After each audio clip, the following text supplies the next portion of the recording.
Hello and welcome to the place of wrath and tears.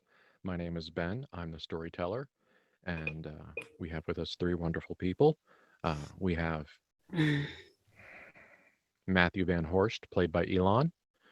We have Clara Van Horst, played by Erica, and we have Bethany Van Horst, played by Kate. Um, we are going to generally pick up right where we stopped. Which is, well, how do we say it? Walking into a place in Metropolis that you think you're in charge of, maybe kind of, sorta. Um, but we do. I'm going to repeat this a couple times because it is important. This little storyline, this arc, however you want to define it, is going to feature some heavy themes of colonialism.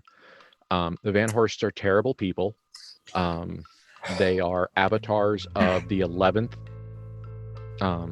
archon, which is capitalism. Mostly a joke. But, Yeah. Mostly. yeah. It's kind of a throwaway line that we've said several times before of if you act like a Van Horst, go to therapy. Just we want to remind people that the Van Horsts are terrible, and in anyone else's story, they'd be the antagonists. Yeah.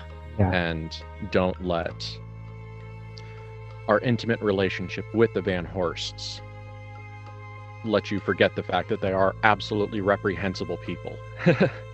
Yeah. Who do absolutely reprehensible things. And so you should be horrified at some of the things they do. You know, you should be. I mean, it's really satisfying when Bethany kills a shitty dude. Like, even as a dude, it's kind of like, okay, yeah, that like, do I put small pieces of like patriarchy avatars in there for Bethany to melt? Yeah, but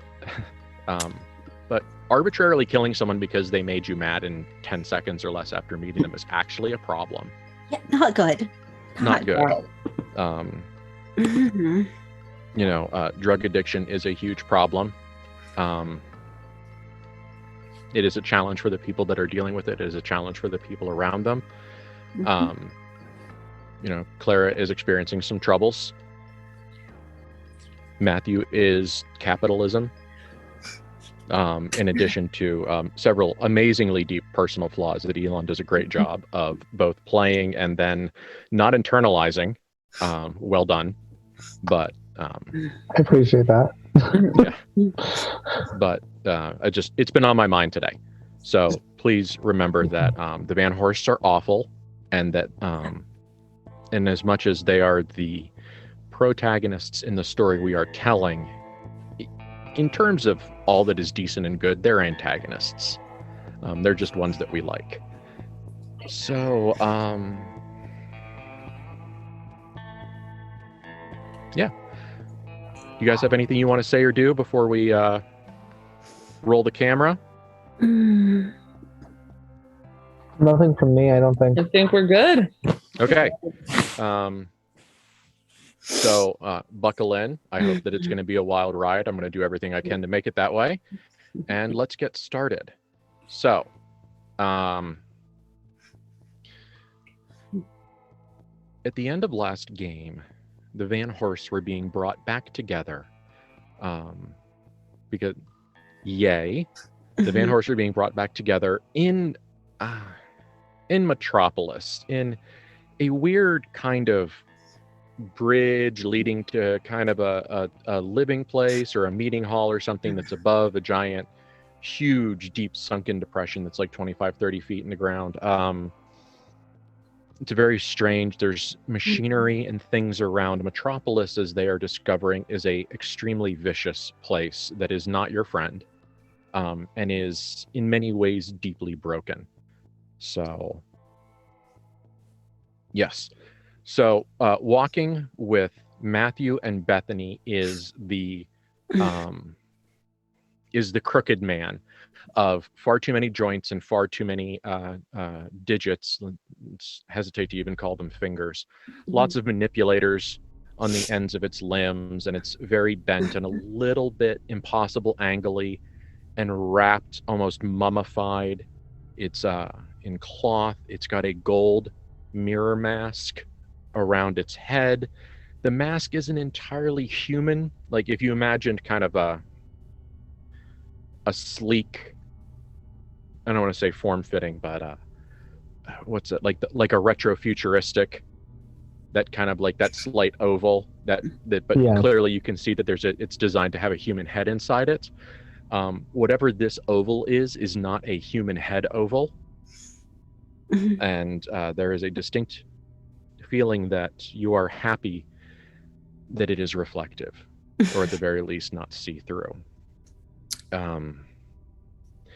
Clara, you can see them coming through the door with this creature that Matthew has so recently cowed with profound inhuman power, and whom Bethany brought to a physical halt with her own little pieces of enlightenment.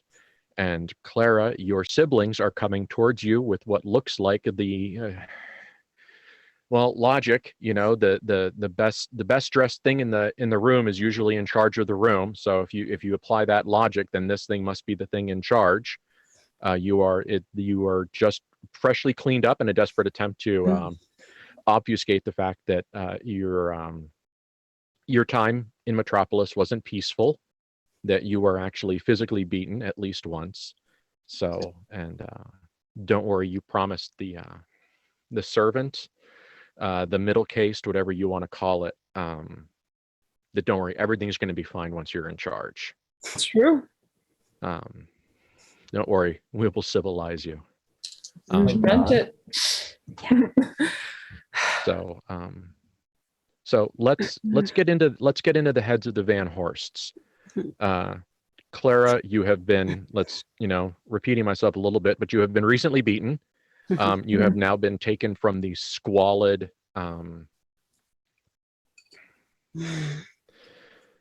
there's no nice word for extremely tightly packed, low-income housing. Oh, Ben, you're mute. Yes. You're not muted, but we can no longer hear you. Yes.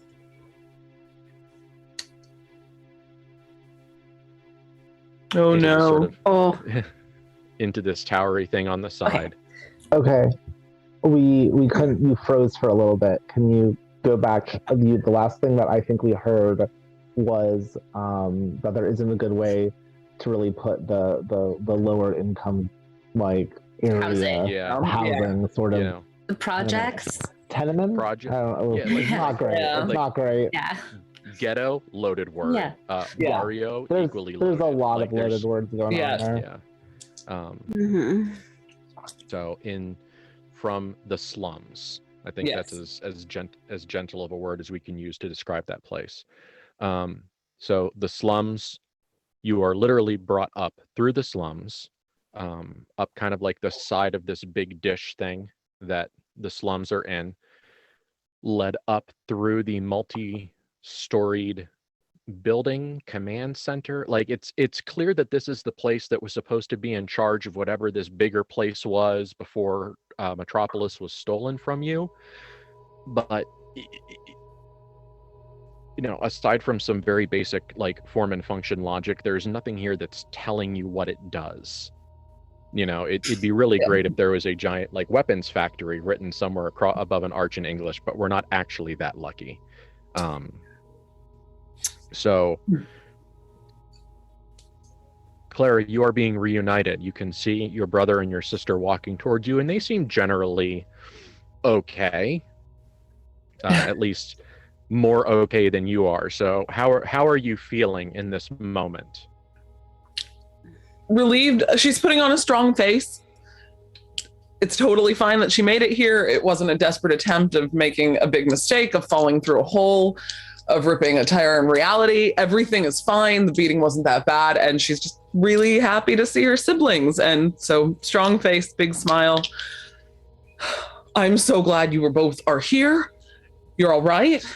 I don't entirely understand what's going on, but these people, they're not being very well taken care of. So Matthew basically had strode over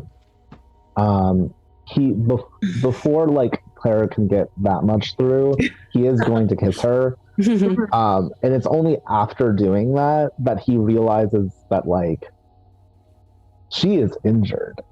Like they cleaned her up a bit, but like you can't kiss someone and be like, that's blood on my mouth. Like it's that sort of moment where like he tastes blood and he just looks furious. And he looks and when she says like aren't being taken care of, he looks at the being that he has just cowed that is not at all going to end up biting him in the ass in that way. And just looks between like her and is just like, so it seems. Okay. Let's although I hate to say it, let's look inside Bethany's head. Bethany, you are holding on to what passes for your sanity with one fingernail and about 3 or 4 hairs. Yep, pretty much. But you're where you've wanted to be for an incredibly long time. So how does that complicated mix of feelings currently sit? It's very complicated. And in the way that like you have a dream that isn't a plan, suddenly being given it gives you a whole host of like things you hadn't considered. So she's here. They're going to take it over. Obviously, this wretched thing has bowed to Matthew, and this is ours now. Great. But once we're stable here, she has a whole lot of things she has to figure out. Like, can she contact the Red Lady? Do these things even have souls? Is the vacuum in her soul going to consume her? That her schizophrenia is still a thing while she's here is frustrating. Not particularly surprising, just frustrating. Mm-hmm. She was hoping that like if she made it to what she'd started to think of as home, she would get to be normal, and she can't. Like it's not that everything that was schizophrenia in Elysium was, you know, the illusion intruding and tearing, and that she'll just see things and they'll be normal now, and everything's weird and messed up, but everybody has to see them. It's that she also still sees things sometimes. But they found Clara, and that was the whole point, and they're all here together, so that's great. So we're having a big conflict of the Elysian daydreaming being met with the dirty, crusty, weird, strange, malignant truth. Yes. And determined, so incredibly, incredibly determined that no matter what, she will be happier here than she was in Elysium. If she has to bend all of reality to make it true, then fine. Okay. So just generally, one last barb before we move into the action in the story. How does Bethany really... I lost Ben again. Same. Oh, he's asking a real good question. I know, he's asking a really good question. It looks really good. No, and he froze. Yeah. Still going.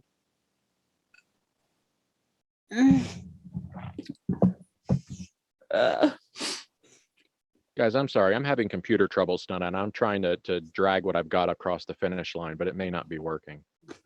I'm wondering, are you on a different computer right now? Mm-hmm. Yes. Okay. I didn't see the... Yeah. His usual computer went crap like 10 to 15 minutes before stream. Yeah. Yeah, it fouled itself. So. But yes, we're asking a very interesting question. Yeah. Okay. So apparently, like my computer is like allergic to pathos, I think is what we're discovering. So after all of this labor to reveal the truth and understand things and journey to a place that's supposed to make everything better, how does it feel that the place that's supposed to make everything better is as equally broken and run down and layered in unknowing, and you have to tear away illusions and confusions, and apparently you're still broken?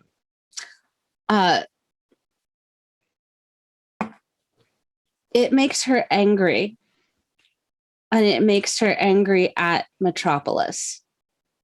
Ooh. Because Elysium is supposed to be messed up. That's what we learned. The illusion is there. It is a cage. It is a trap. But this is supposed to be home. And she's the Van Horst who knows what home is, because she was there the whole time. And what it means to be in charge of your home. And she's mad at Metropolis. She's mad at the servants who should have been caretakers of the place and have it, be prepared for them, essentially. Like, if we were going to, go winter in France, we'd send some people ahead. They'd take the sheets off the furniture. And when we got there, everything would be clean and sparkling and perfect, because that's how it's supposed to be. And obviously these servants don't know their jobs. And obviously this place has not been cared for in our absence. And obviously it needs to be taken in hand. And how dare they not know who we are? Okay. That sounds like a fantastic mindset for one remaining stability. Yeah. I think that's great. So perfect. So, yes. So the golden creature is first of all, because it's not human, its body language is extremely weird. But you can, Matthew especially, because it's doing a lot of it directed at him, there's this weird combination of fawning, like there's a lot of bowing and scraping, and its hands are kind of like cats, like kneading the ground in front of you, but at the same time you're also seeing some like more claw-like flexing of some of the other hands. So it's very much so you can tell that you have applied a supernatural force to this creature, but you didn't get into the OS. Yeah. And he's gonna note that down internally. It's like, oh, fuck. Yeah. Because he doesn't know how long this works. This is, I think, one of the first times that he's really used Divine. Yes. So, like, he's like, I don't, like, his sort of feeling is, one, this is how things should be, and two, this is clearly not how this thing wants things to be, and that's concerning with the amount of claws it has. Yeah.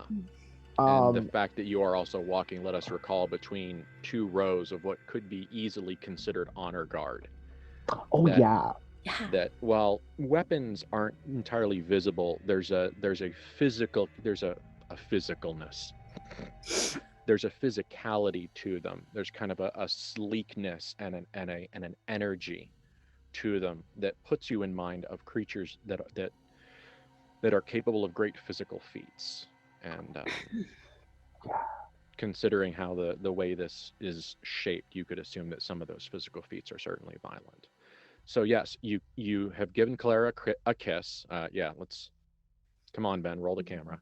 So you have given your sister a kiss and have felt, let's just use all the terrible language. You have felt the imperfections that the beating has placed upon her. Very much The Princess and the Pea, but written by somebody else. And so here we are. And did the creature introduce itself at all, or did you just...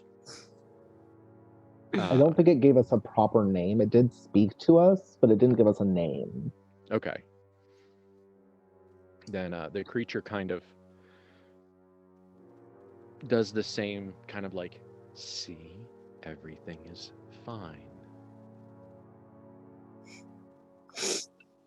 Who hurt her?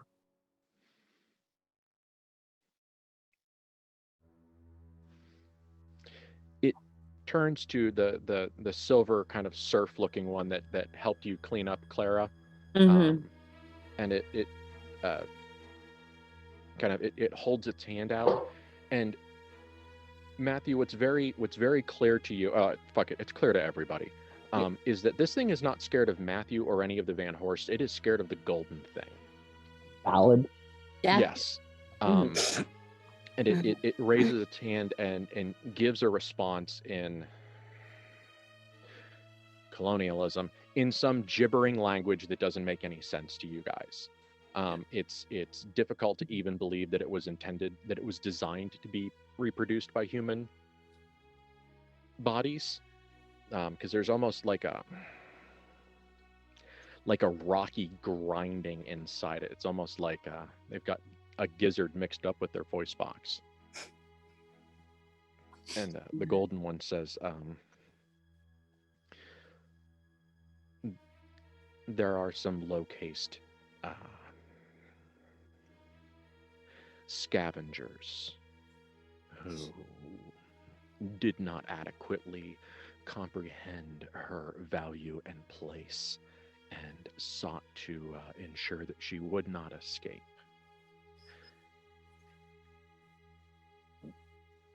Then I assume it fawns some more. Yeah, then I assume they will be punished. It's no matter. It's fine. We're here now. We have more important people to see. I'm fine. They didn't understand. They hurt you. A dog doesn't understand when it's biting somebody when it's scared. And there's a reason why feral dogs get put down, Clara. Matthew, we have more important things to do.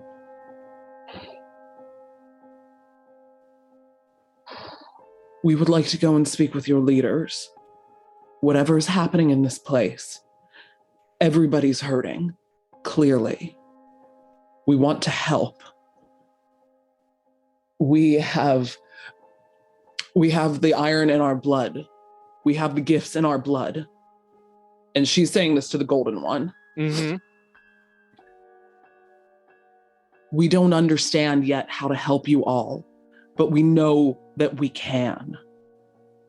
So take us where we need to go so we can all start learning together.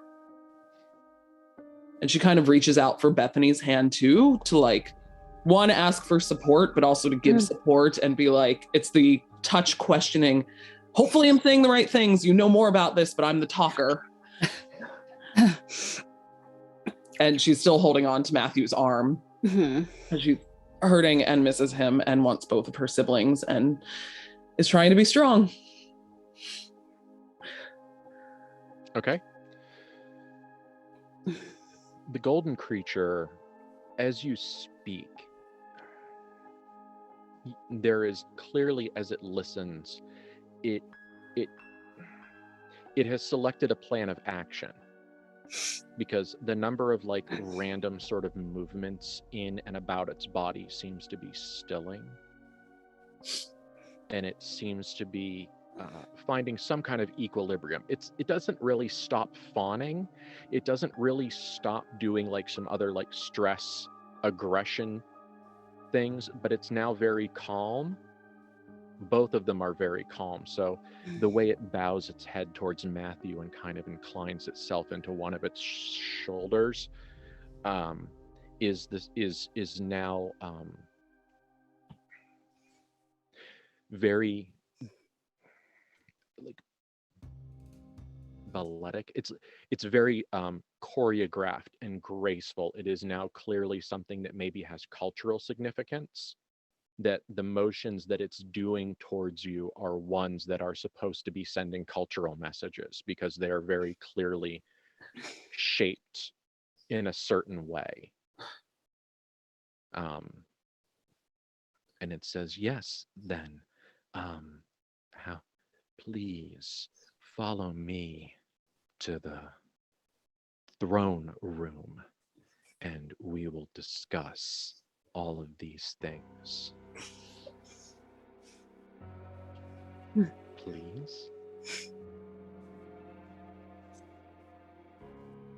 Of course, thank you. Elon, you have your I want to say something face. Yeah, I didn't want to step over. Matthew looks. There's a moment where he looks like he's suppressing his expression. He's just kind of like that sort of thing when you like are having a very intense emotion, but you need to suppress it right now. Look. Mm-hmm. And he will pat Clara's hand on his arm and say, take us to the throne room. I'm sure that you have others who can do what I asked for otherwise. We will discuss retributive compensation once we are there. Of course. And you are led through parts of this building. There are now 7 of the, let's call them honor guard, 7 of the honor guard following at a not insignificant distance. Like, they're not very close. Clearly, at least in their current use, they're not intended to be able to respond to an immediate physical threat. The golden one is leading you. The silver one is absolutely, especially now in this part, is giving you just strong major domo vibes, because it is very much, it's opening doors or it's shooing things out of the way. You see a couple times as it just like, as it walks past, it just straightens something, you know? And Matthew, there is a pull that you're starting to feel, and it's down in your diaphragm. There is a kinship sort of vibe coming, and it's not the most comfortable one, but there is power here, and you can feel it. Yeah. And there are tapestries on the walls. Well, you guys are post-war. It's 57. There's a strong post-war vibe in that, like, we have collected a number of beautiful things from different places, and they're not meant to go together, but they're all here because this is where we accrete beautiful things. So it's there's a value here. You can see things that are clearly supposed to be valued, but at the same time, they're not in the right space. They're not arranged correctly. It's just like, it looks more like a warehouse. Yeah. Where it's just, they have, and some of them are clearly very old, and some of them are weird, and you see, you things that make sense to you. You see some like woven art that's on the wall. You see physical art that's been made out of what looks like metals. And then over here, there's like this big, like Le Mort d'Arthur, like big chalice, that looks like it's made of silver, and it's got, gems the size of robin's eggs on the side. And it's extremely fancy, but above it is like something that's twisting in on itself. And as the thing twists on itself, there are these tiny little droplets of something that are falling into the cup that's very slowly No, the drops are actually going up from the cup into the twisting mass above it. Right? No, they're going down. Right? Anyway, okay, that's not the point. But there's at least one extremely strange optical illusion art thing going on here. And okay, you come to the throne room. Before we go to the throne room, Yes, go. that pole, that I'm feeling, that kinship that I'm feeling, it's to the beings here or to just the atmosphere of this place? The vibe of the place. Okay. Yes. It reminds you very much of being younger. It reminds you kind of actually right when you were adopted by Papa Mal, the way Papa Mal made you feel. Interesting. That kind of paternal, a little maternal, that kind of like there is something here that's going to make it okay, and if you just give in, just let it make choices for you, everything's going to be fine. And you two start feeling this as well, and it feels, you can decide how much of this you recognize as a feeling and how much of it just is relief. How much of it you're interpreting as relief, because it does feel like that everything's going to be okay now. Everything's going to be fine. Calm down. Can I do a quick magical intuition since I'm feeling that pull? Sure.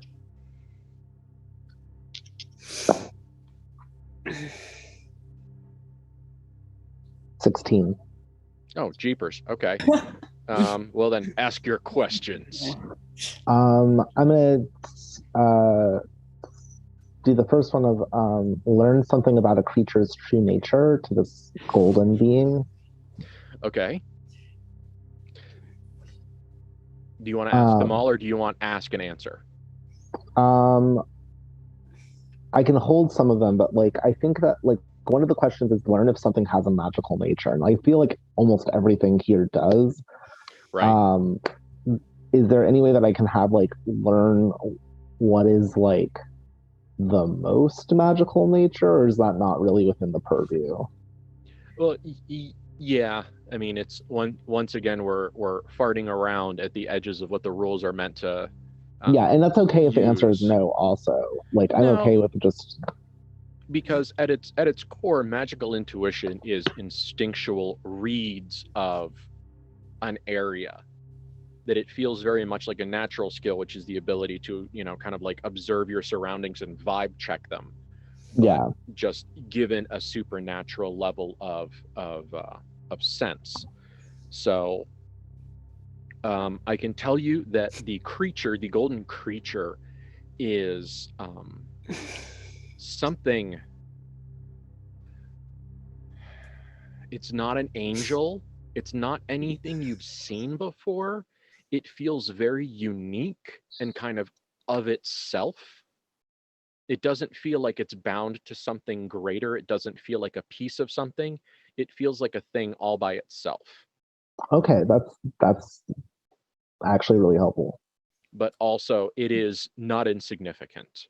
Oh no. There is capital P power residing in this thing. And okay.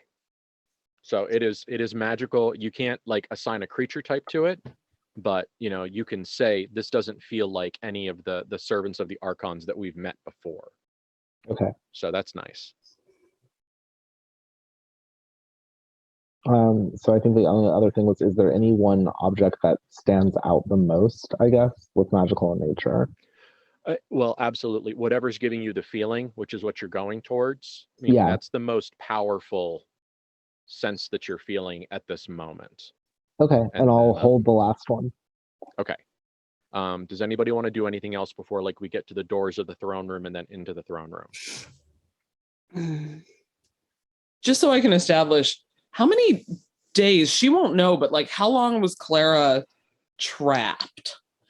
And basically, should I roll for addiction? Because I'm trying to figure out how badly in withdrawal she is. I think that her circumstances have changed significantly enough in the unknown period of time that rolling for addiction feels right to me. Yeah. Okay. Because you went from distress to now calm, and so it's. Yeah, I got an 11, so she's very middle of the road right now, which makes sense. She's holding on. Okay. Yeah. All right. So before we go to the throne room, I need 2 minutes. I'm very sorry. My body is telling me that I need to go away for 2 minutes, and Yeah. then we will be back and we will go into the throne room. So Sounds we will see you good. in a moment. Good. Sounds good. Yeah.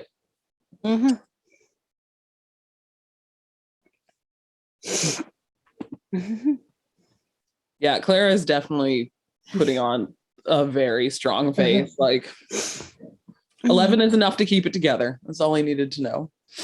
There you go. But you both know her that, Yeah.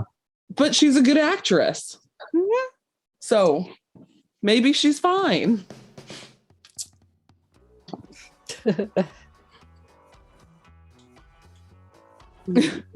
Yeah. Yeah. Bruised ribs don't Yeah. hurt that much. I was going to actually ask, before we go into the throne room, do you want to roll Sixth Sense? I was gonna roll Sixth Sense, I think, because I don't remember what they all were before. But yes, I will be rolling Sixth Sense. I'm fine with. I think she failed her last schizophrenia roll. I think, yeah, she did real bad. Yeah. And I'm fine. I think Ben only used like one move or whatever. Yeah. Whatever. I'm fine with her still being in that state because I feel like she still is on the journey. It hasn't been much time. It hasn't. Yeah. It's been less time for us, and I feel like she's still in that Yeah. place. But yeah, I know that I used one Sixth Sense move last time, but I also don't remember what I rolled. So I'm happy to roll it again if I have anything that I can use. Yes, yeah, I was gonna roll Sixth Sense before we get in there. Yeah. That was my only thing of like. Yeah. Yes, that is the thing I want to do. Which I can do now, and then we can just tell Ben when we get back what it is. Okay, well, so I just rolled Sixth Sense because that's the thing I want to roll. I was just going to ask you if you wanted to roll that, so good job. Yeah, just did it. And I rolled an 18, and it is plus soul, so that's a 22. I do not know whether to be glad for myself or sad for you that there are no success above and beyond a 15 rules. I'm fine with it. Okay, so you want to burn any of those right now? I'm waiting, I think, until we get into the throne room about it. Let me look at them again, but I'm going to tell you right now that when you get to the throne room door, you are going to recognize the possibility of danger. Okay, well, great. Figured. Yep. Yeah, surprise level 0. Yeah, surprise like level. Not that a threat is coming, but that like shit could get hot. Yeah. I was already in an assumption of that. Yeah, no, it is the she's already assuming that the golden creature which wishes them ill because Matthew cowed it. So it is really the act first is what she's going for. Oh geez. In this situation, like she's yeah. She's assuming also that they're coming in to take over, and the thing that is in charge doesn't like it when new people come in to take over. Nobody likes a hostile takeover. Okay. In any sense. So that was an assumption. So she's holding it to act first in a series of the bad will happen. Okay. All right. One of the things that you can definitely notice as you start getting towards what seems to be the throne room, you're getting a vibe like the first time Belle goes into the castle in Beauty and the Beast, and she's like, "Oh my gosh, this is so pretty," and then she goes into the East Wing, and things are starting to be dirty and broken, and there's claw marks. Yeah. That is the vibe as you approach the throne room. The thing that you start to notice is that it didn't really sink in because of just the bonkers ass eclectic mix of things that are in this building. But now that you've actually seen one, so there is a face on the wall that's like I think I've described it. I've intended to. I hope that I've described a couple of them, like those beautiful masculine Art Deco faces with the perfect cheekbones and the strong, very, very much. I mean, you can. Every artist who does human features can get into a screaming match with me right now. But it gives off that like perfect human in vibe. Maybe you don't agree with it, but that's clearly the intent of that like perfected human form sort of look, or at least it did before something took a fucking hammer to it. Well, okay. Yes, and the hammer is actually it's like dropped at the base of the statue, and it's about like the handle's like 3.5, 4 feet long. It's wrapped in leather, and the head of the hammer is just fantastically oversized, almost cartoonish, just slab of metal that's clearly not meant to be a hammer. It looks like something. It looks like a piece of machinery, maybe a piston. It's like like there's some connective bits on the backside, and I mean it's a very, very, very smooth cylinder on the sides, and the face, you could tell, used to be super perfectly flat, but now it's been used to beat the whole fuck out of this unknown rock-like substance, so it's clearly been damaged a lot. But it looks like someone has taken some kind of a piston and attached it to a piece of woody stuff, and then absolutely attacked this face a lot. I mean, this is the work of hours, if not days, of manic intensity. it's fine.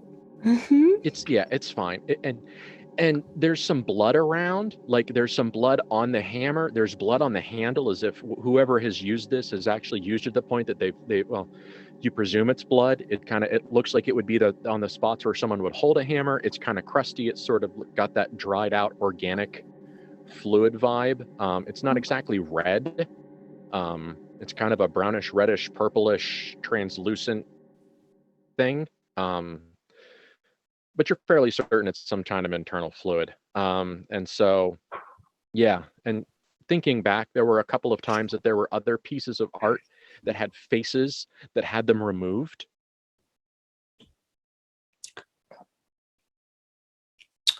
Okay.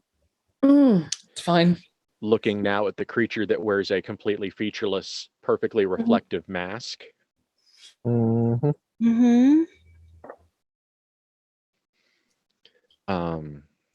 Yeah.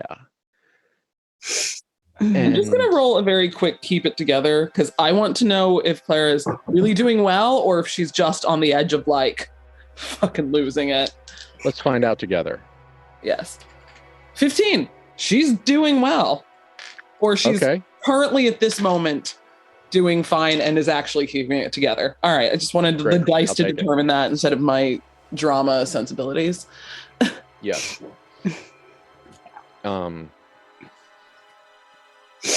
So this is called the throne room, and these doors are closed, and they are clearly important doors, capital I, capital D, important doors. But they don't give off a throne room vibe. They give off like a workroom vibe, or like an important but low class room. Not really. It's weird. Like you can definitely tell, like it's decorated, and there's lots of like geometric stuff, and it's very nice. But it's not the kind of thing that you would go, if this was my throne room, if this room was intended to be a throne room, this is not the kind of art you would expect on it. It feels very, to our 2002 eyes, it feels very corporate. And that kind of like, here's some bland abstract geometries that don't mean anything, that can't offend anybody, sort of thing. Which is interesting. And underneath one of the doors, they swing out. Underneath one of the doors, or where it swings out, you can absolutely see a smear of dried blood from one of the doors. And there's kind of a smell already, and the doors are shut. And you can maybe see some footprints that have tracked out of this room. And so there's kind of an abattoirish vibe. Yeah. At that moment, like, Matthew looks at the golden creature and says, "This is your throne room?" Oh yes. This is where the throne is. Is this where your leader is?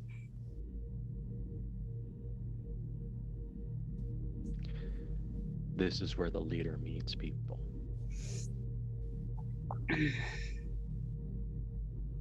Answer my question. The leader is here. You can't see me doing it, but he's still fawning. Yeah. Matthew will pause and just kind of look at it, because he's kind of assessing what he got off the magical intuition and kind of all that, and says, "Were you the leader?" He does use the past tense.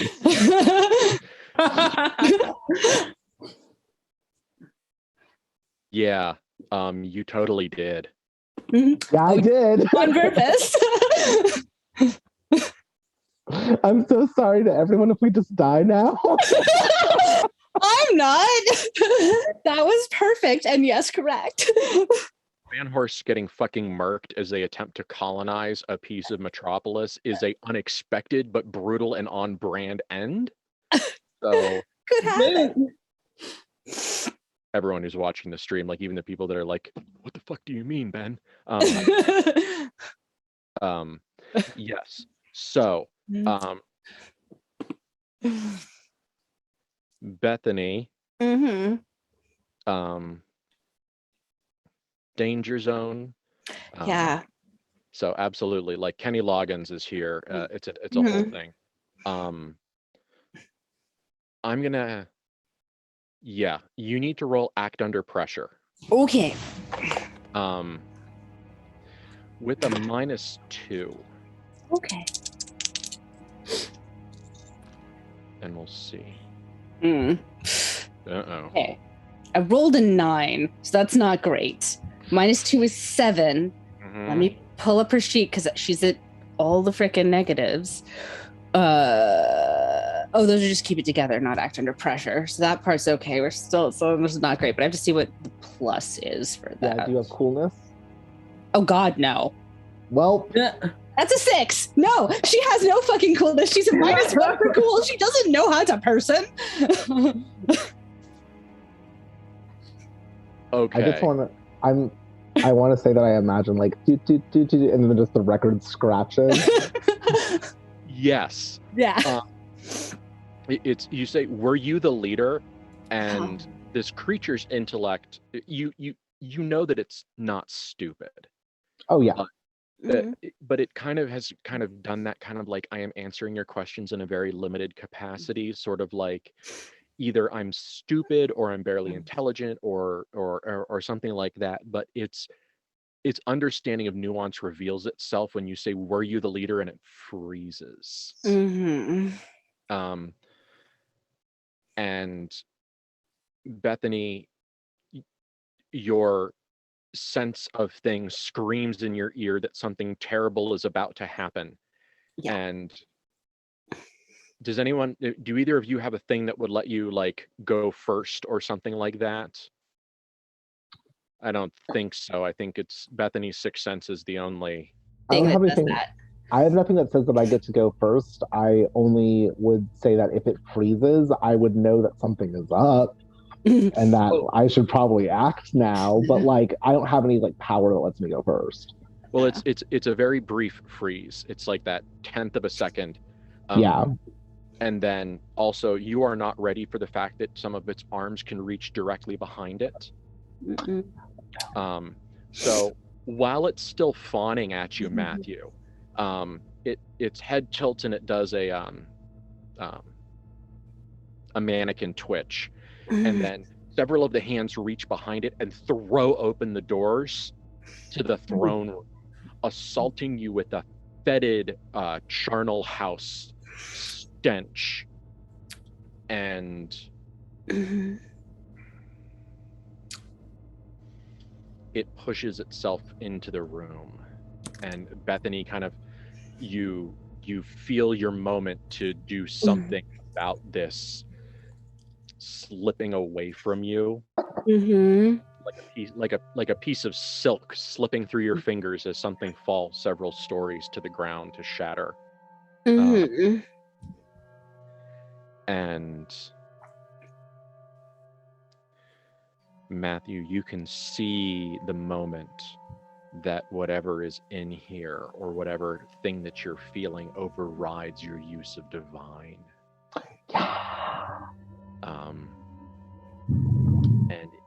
And it stands inside this.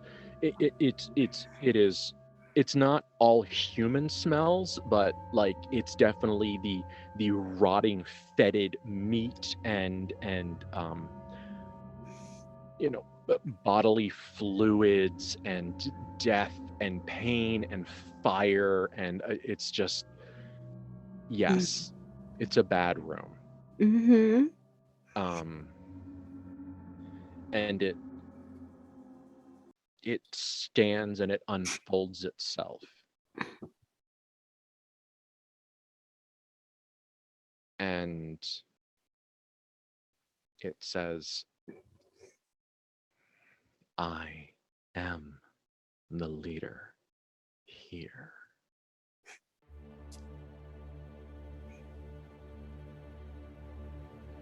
If you wish to speak with me, place yourselves at the feet of my throne, and we shall parley von Horst's.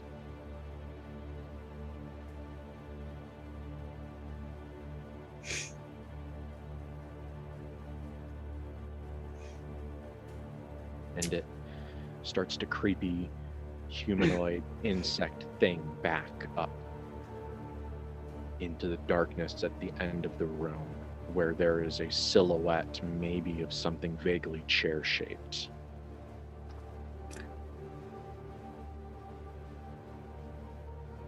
Clara gets taller and stronger and is just projecting the air of, yes, we are visiting diplomats because we are also leaders. And it's good that you showed yourself. And now I will be proud and proper because I'm not bowing to you. But she's not fighting yet. I don't know if I maybe should roll influence on other, but there is a noticeable, well, good, at least we're talking to the boss now, where we should be. No, that's good role play. Yeah. There's really, yes. So, Matthew. Yes. Matthew is not a stranger to Clara's levels of self-delusion. So the person that he looks at, he loves Clara, but does he know?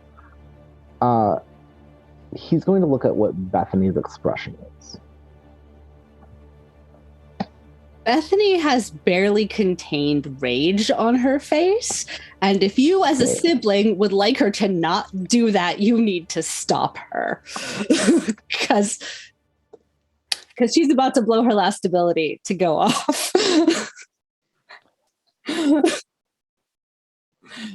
Matthew looks at the creature, like as it slithers back, across the room.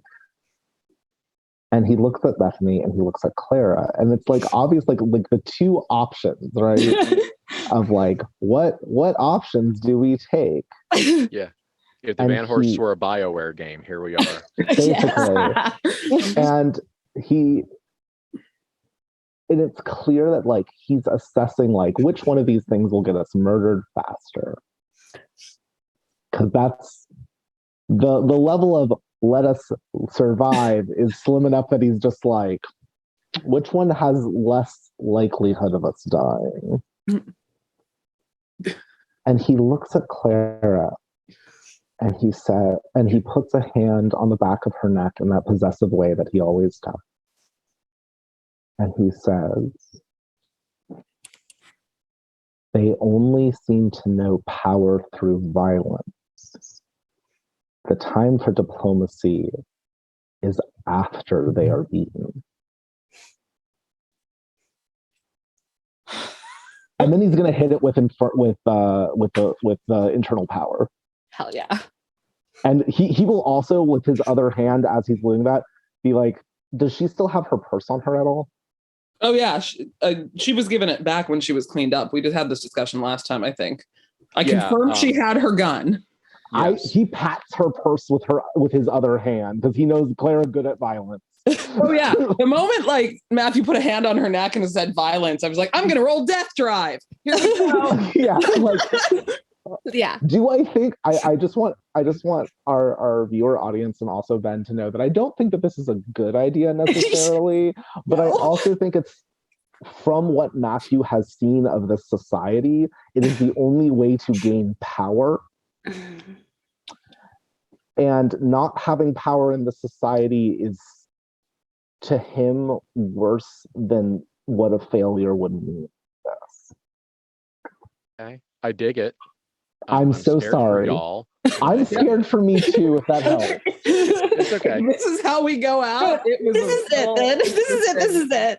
Yeah, this might be the last episode. Yeah. Sorry, everybody. Not sorry at all. No, that's fine. Well, we've always said that we're running a cult game that we are sharing with our friends. Yeah. And it's and like it's a game where sometimes shit goes wrong and people die. Yeah. So now Thank once you. again, like your character can't die without your consent. But Sure. Yeah. if it feels good. Yeah. So Matthew's doing his. I don't remember how initiative works in this system. Matthew's making the attack. It's all vibes. I think There is an Yeah. initiative. It's just it's essentially like players describe actions, and then based off their actions, sometimes I ask for a roll that's related to a non-character action. It's very back and forth. So yeah. However, at this moment, I would like everyone who wants to immediately do something right now to roll act under pressure. Oh, that makes sense. Okay. That makes a lot of sense. As the moment goes from like, oh shit, oh shit, oh shit, oh shit, and essentially like we all know what's going to happen, but how quickly can you get your pants on? Yeah. Okay. Clara will be going on Monday. Yeah, I rolled a 3. I went for my 3. Wow. So that's where everything snapped. Claire's like, yay, violence. Oh no, I can't do this. I'm already hurt. I got a 14 because of my plus coolness. Okay. There you go. I got a 12 because of my minus coolness. High five.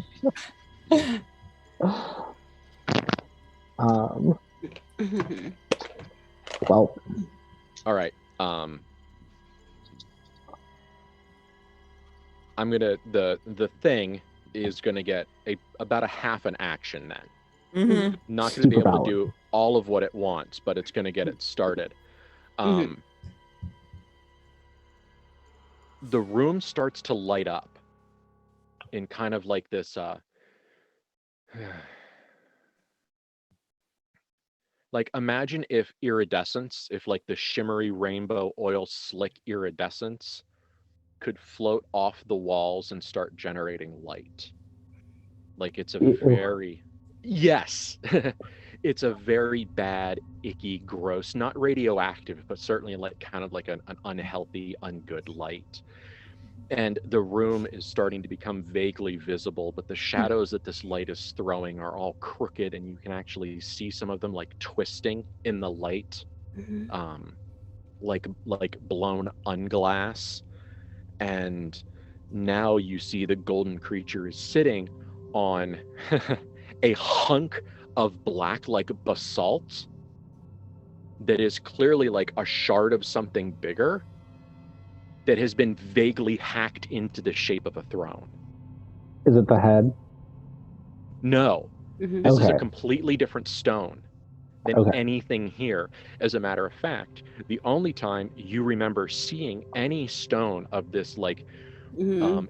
inky black, like just ultra dense looking like basalty rock is when you fought an angel Mhm. near, well, within viewing distance, not near, one of the citadels of the Archons. Mhm.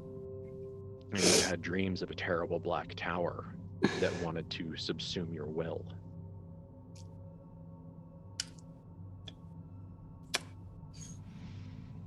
And the room starts to light up, and it is seated in the throne, and it is twisted in the seat in ways that don't make visual sense, and you hear this this viscera thrumming voice, and it says, "O free beasts, your ancient masters have come to shackle you again."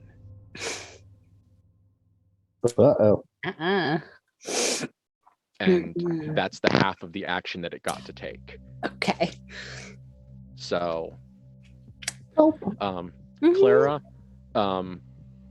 if we'd like to, that thing getting into your bones and shaking your body and the implications of what it said were enough that actually, like, that's what gave Clara her what the fuck moment. Yeah, I think she's frozen. She's wants to act and is terrified, and yeah, she's completely frozen. She's just Because every time something like this happens, one of you almost dies. Mhm. yep. For sure. Faux show. Yep. Okay. So, there's no initiative. So, Bethany, Yeah. Matthew, who wants to go?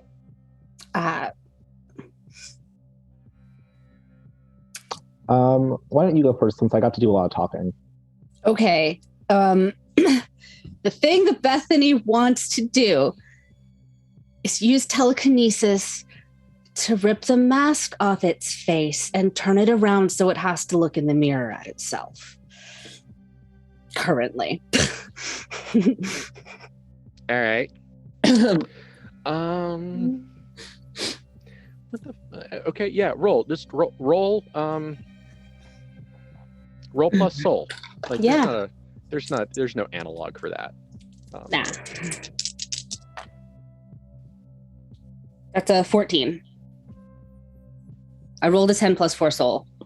Okay. Also doing this blows my last civility. Just Yes.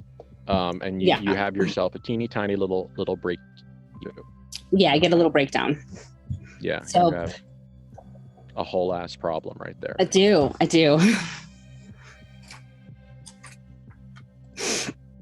So we'll worry about that in a minute. Mhm. We just know that the wheels come off of the Bethany train. Yep. Okay.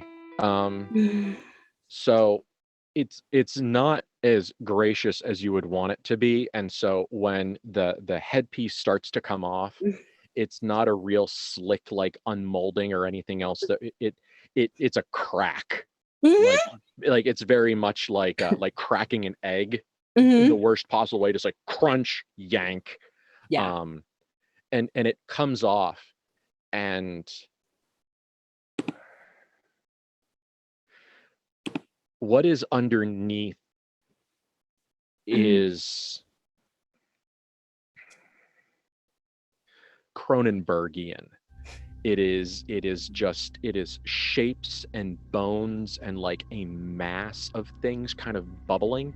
Like imagine a very thick stew pot full of things, vegetables and potatoes and bones and pig's feet and offal, and it's just chunks of almost identifiable things kind of bubbling up underneath a little bit of surface tension. That's what's underneath the mask. And you actually, when you pull it away, you actually watch there be kind of like a as you pull it off, and you can see the golden wrap around its neck start to like loosen as like whatever final piece of that, like whatever the tail end of that was wrapped in whatever way or up and around the mask starts to fall off. And you hold the mask up to it, and it screams in rage, but it seems that you have not correctly intuited why it wears a mask. It is very angry, but it is not like you didn't Rumpelstiltskin it. No, she just is tired of it, among other things. Yes. She wants to be the poor, terrible, sad, broken thing that isn't beautiful and can't be, and no matter what gold is over it, is pathetic. It seems to have already known. Yes, yeah. But it should show itself to its betters, even though we all know. Okay. Yeah. So it starts to, free beasts, your ancient masters have come to subjugate you once again. And then right after that, it lets out this furious shriek, and it does it even still in that like communicating mind state. So it lets out this like someone using like a chainsaw on a rubber tire that had a person in it and like stuck a microphone. Like it's just this incredibly complex vibrating pulsing noise of rage and pain and a bunch of other emotions, and it shrieks, and the responding shriek from outside is audible. Uh-oh. Interesting. Not of rage, but almost of just like of collective psychosis. Of like some deep activation inside them culturally or psychologically that has just happened. Interesting. It's gonna go bad for us, but okay, let's go. So I'm gonna roll inner power, and we'll see how that goes. There you go. Roll that beautiful footage. Don't roll a 9. Yeah. I did not roll a 9. That is plus soul, so 13. Okay. I got scared because I saw an 8, but then there's like 2 dice, so I was like, oh, never mind. But no, I was like, oh, an 8 plus the other die. I'm smart. So Matthew looks at it as it's like screeching and looking at its face and all of that, and says with just the most disdain, look at yourself.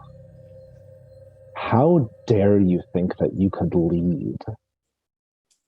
Yeah. And as he says lead, he just lets the power out. Nice. Good visual. Yep. Okay. And that's what? 2 damage harm. to it? 2 harm. All right. So yeah, give us a couple of verbs: shredding, pummeling, piercing. I would say melting. shredding. Like the way that I see it is like knives of force, essentially, is what we've used before, because it literally like flays off bits. Okay. That's great. As you do your damage and make your conversational point, this bound energy inside you lashes out and slices into the thing, and more of the gold is peeled away, and even some of the flesh is taken with it. Not a lot. This would have killed your average human. It clearly did not kill this thing. Yeah, I didn't expect it to. Didn't think it would. Yeah. But it peels away, and what you see inside some of the limbs, because it did there's some defensive wounds in that, peeling away some of the limbs, the hands and some of the arms are made out of the same metal as the piston hammer. Interesting. And some of the core building structures around here.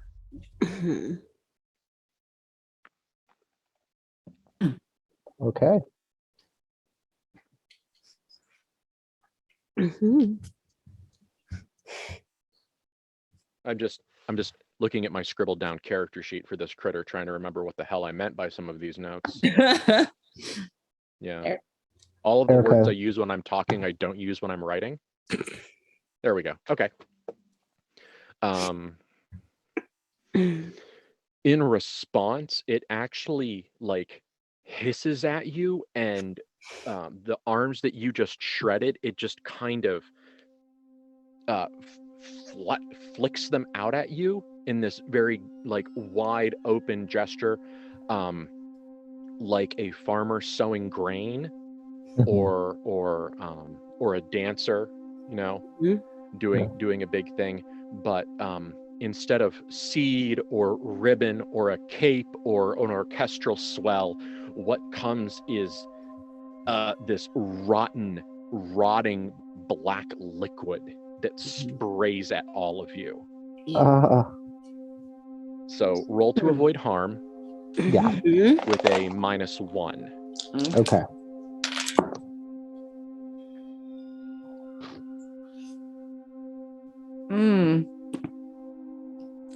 Trying to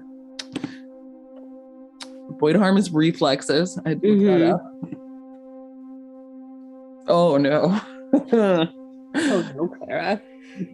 I rolled an 11. I'm -2 on reflexes.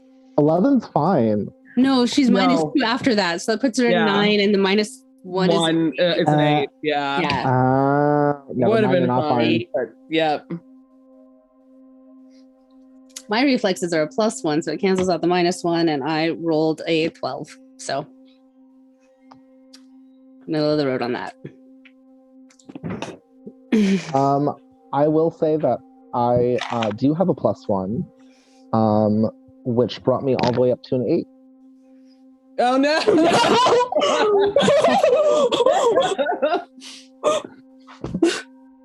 Yep. Okay.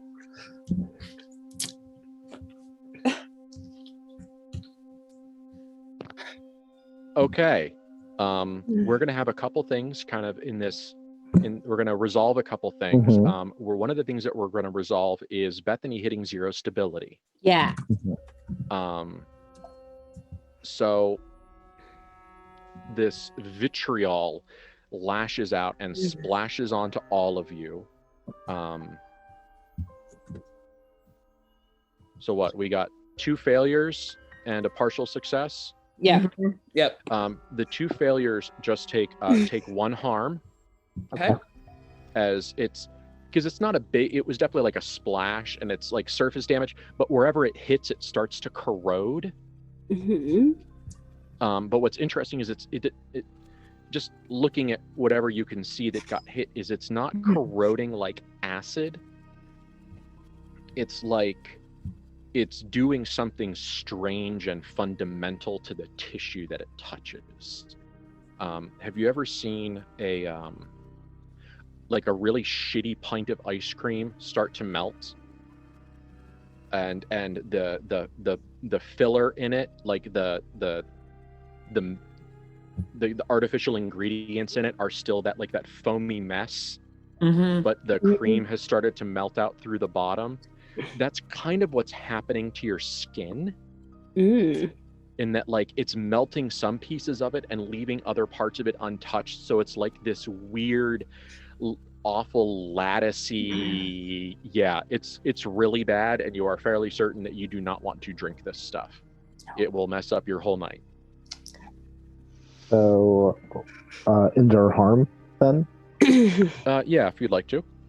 Oh wait, no, we have to do the Bethany Take first. one. We took 1 harm. Does that mean we put 1 wound on our sheet? That's what I'm trying to remember. No, you roll endure harm with fortitude minus the harm. Okay. Yeah, I forgot that step. Cool. Yeah. So plus fortitude -1. Oh gosh, not right now. Okay.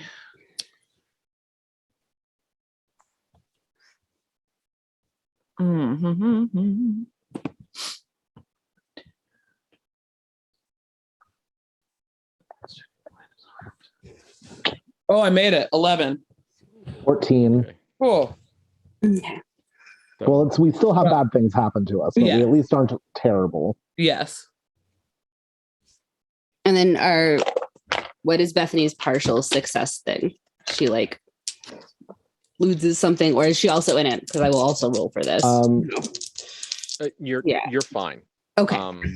I'm not going to look it up right now, but I think that avoid injury and endure harm don't always go one to one. Yeah. Like sometimes it is avoiding injury and enduring harm is when something is very serious. Oh, should we not do the endure injury then?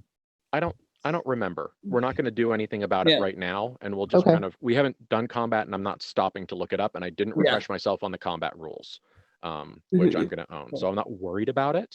Okay. So that's okay.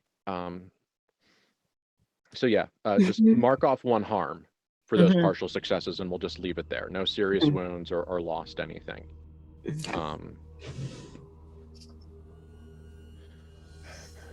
Bethany, you are unharmed by this because the pieces of vitriol that were coming towards you were stopped by a bubble around you that you're not particularly in control of. Sounds about right.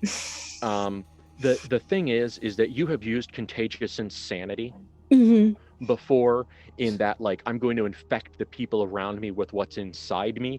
The problem is in this moment, your stability has dropped, your defenses have dropped. All of the fears and insecurities about being in Metropolis and it not being what you want, and this extra layer of concerns have left you vulnerable in a way to the rage and the induced, like, gestalt fury that is bubbling up from the slums. And so now you are feeling the generational hatred that has been stoked and ingrained and taught. Deliberately gross. Everybody in this room is awful. Yeah. Like, and they've all done awful things. And so what you need to do right now is this isn't a keep it together. Okay. To see if you're okay or not. This is a keep it together to see if you have a Bethany breakdown, or if the psychic, like, cultural rage actually fills you up. Okay. I mean, no, because I rolled 10, but I am at a -2 to keep it together. So that's an 8. Oh, but I have a +2 willpower to keep it together. So that's still a 10. Okay. Roller coaster. Yeah. Look, I put a whole lot of willpower in Bethany because I was like, she has not a lot of control, and she holds tooth and nail to any of it that she's got. Yeah. I just did the panic calm meme. Yes. So Bethany, the effect of this is a really gross, generally incorrect, but unshakable assumption in this moment of fragility, in this moment of emotional, mental, psychological collapse, is that Bethany feels around her all of this rage, this fury, and in Bethany's mind, there is no answer but to kill them. Like, there are no more shades of gray. No. These things need to die. Yeah. And it will take the labors of Hercules from your siblings to take you from the path of killing everyone. Yeah. Pretty much. So I don't think that was very far off, but now there's no negotiation. Yeah, not far off at all. Yeah. All right. Okay. That feels like everything is resolved. Clara, now do you want to go? Do you feel like you should be able to go at this point? Yes. Okay. I was going to use intimidate, but I think after getting hurt and losing her act under pressure, that right now it's not physically in her. Maybe if she gets a really good shot off, but right now she is in panic reaction mode. So she's pulling her gun out and shooting the head of the leader because she's just kill it. Oh my God, protect my siblings. It's touched me. I don't know. She's trained with the gun a whole lot and she knows to point it at an important spot and she thinks the head might be it. Yeah. So roll in violence. Roll that. Yep. Whatever Her violence called. is a +2. Engage in combat. All right. That's an 11. Oh, I only got to 13. And there's no like additions for weapons or anything in the system. We don't know that. I got a 13. Engage in combat. So. Okay. Inflict damage, but at a cost. Yes, you're subjected to a counterattack. You do less damage than intended. You lose something important. You expend all your ammo. You're beset by a new threat. You'll be in trouble later on. Okay. As you, this is panicky Clara. This is not shit together Clara. This is panicky Clara, and you pull your gun and you aim it, and you know your actions are perfect. You've done this 1,000 times. You pulled this gun out of this purse so many times. Yep. However, whenever you practiced for this, you very carefully removed all of your drug paraphernalia. Oh no. Not something that you did this time. No. So as you pull the gun out, running on thousands of rounds of instinct, well trained, you pull the trigger, but also you can't hear it, but you can hear it, the sound of some of your drug paraphernalia shattering on the ground. Yeah. That makes sense. Most of the purse got spilled trying to get that gun out. Yep. You lost your money and like your compact too, but that's not as important right now. Yeah. Yep. But she made the shot. She made the shot, and that's what, 2 harm? I believe so. Sounds right to me. Yeah. Okay. We'll all remember like how to make combat work. Yeah. Yeah. Like I knew there was going to be a fight, but my dumbass didn't refresh myself on combat because I'm a huge dork. But not worried about it exactly right now. So, okay. Outside of the room,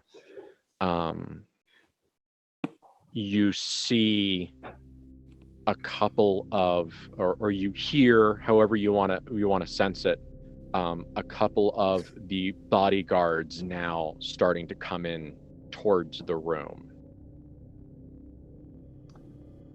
Well, if you do something right now, if somebody does something right now, they might be able to avoid that, whether or not they can shut the door or do something that would forbid them from entering or something. But who wants to do a thing right now? I don't want to go again, but Clara in her panic is still the farthest back because she just kind of like stumbled. Okay. Stumbling against near the door, looking back, realizing that like she's got a gun in one hand. She would try to pull it slammed closed, and if there's any heavy bar or anything, but it's a panic of like she would find a broom and shove it between the handle. Like she's looking for any way to cut off them coming. Okay, let's roll an act under pressure. Yep. A 15 plus accomplishes your goal with all of them on the outside. A middle ground accomplishes it with a couple getting in. 8 plus 7, and I don't remember what this is. Plus coolness. Oh, I think she might be cool. Well, you know she's cool, but is she cool? Cool. Plus 1, so 16. Yes. Okay.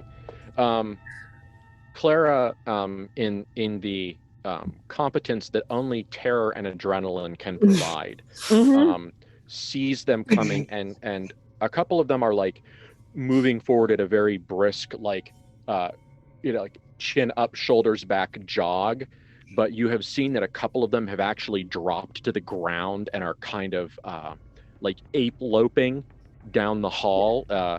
And those are the ones you slam the door shut and you actually slice one of the hands off with the extremely well-designed cantilever doors. So there's a lot of it. You slice the hand off, and yeah, you find some sort of like locking apparatus or something, and you wedge the doors shut.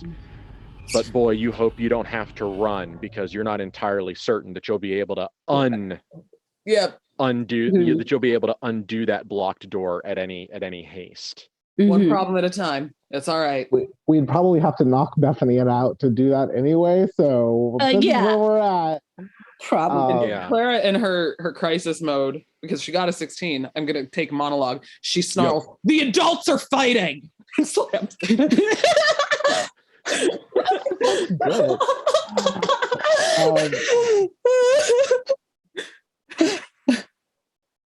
Okay. I think at that I'm gonna hit it again with inner power, because that's a beautiful line to attack on. Yeah, go for it.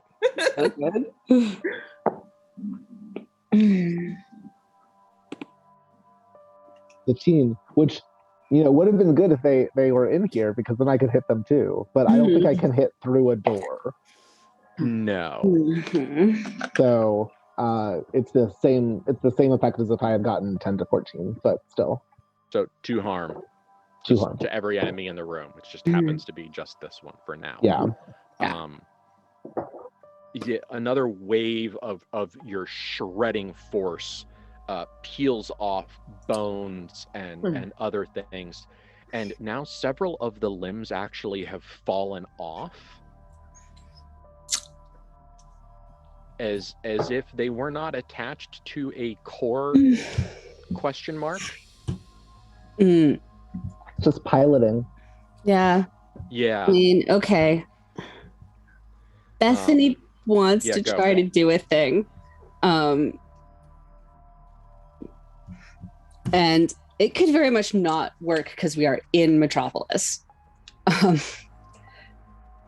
But she wants to try to manipulate the illusion to shackle this thing and pull all of the magic out of it that is holding it together. Okay. I hate that. I love it. That jives well enough with manipulate the illusion. Probably have to knock Bethany out to do.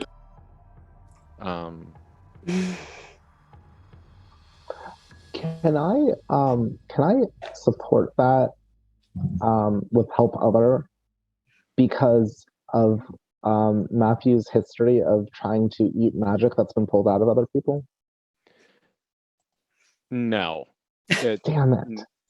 No. You just roll plus soul minus 2, which is the creature's magic level. I did not roll well for this. So no, I rolled an 8, so that's only a 10 because she has plus soul of 4. Okay. So plus 4 minus 2 is 10. So it's a 10. Okay. But it's a 10.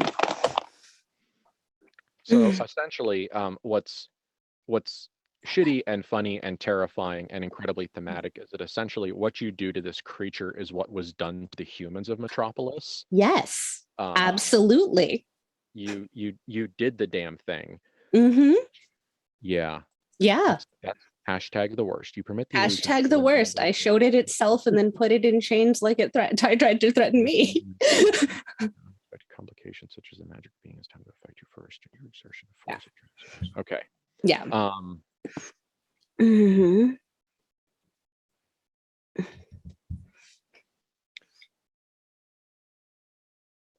Bethany, what you notice is that like the limbs were falling off, and it felt like there was something else in there. And when you kind of negate its magic and you pull its magic out of it, What you actually pull out is a rod. Mm-hmm. Like you Luke Skywalker a rod right out of its core, and now it's like you took a piece of its spine out and it kind of collapses in on itself. It is now just kind of like a gibbering, shrieking mass of undifferentiated flesh, vaguely supported in pieces by like mechanical doodads that have been wrapped up in this flesh. And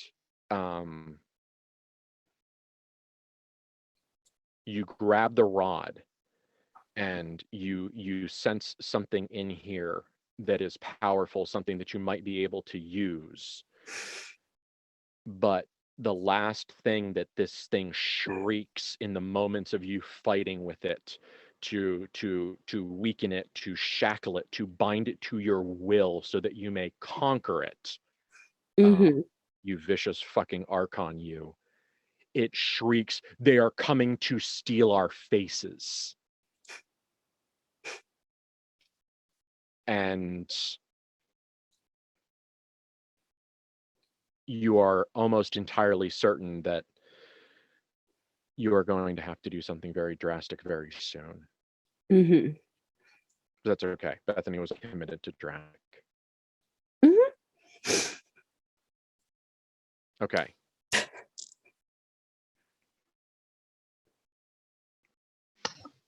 That was essentially its action. Was to shriek that. So what does anyone else, who wants to go next? Other than like his inner power stuff, like I don't think there's anything I can really do to affect this thing because I don't have any magic powers. At this point, it's violence. At this point, this is kill or be killed, and you guys just happen to once again like roll incredibly when it's all on the line. Which Well, you say roll incredibly? I got some eights. But with the rod, that's not connected to the creature anymore. Is that accurate, or is the creature the rod? question mark. It's a good question. Okay. But definitely when Beth pulled that out, it seemed like some amount of animating force left this creature. Basically, I'm trying to figure out, and if I can use my last magical intuition for this, possibly. With the rod, is that something that like would be better, would need to be broken to be able to defeat this thing, or if it could be used for us? And I don't know if that's an answer I can get. Again, It's a tool. okay. It's a tool that whatever this thing is had incorporated into its. Okay, I see. For some value, but it's a tool. Okay.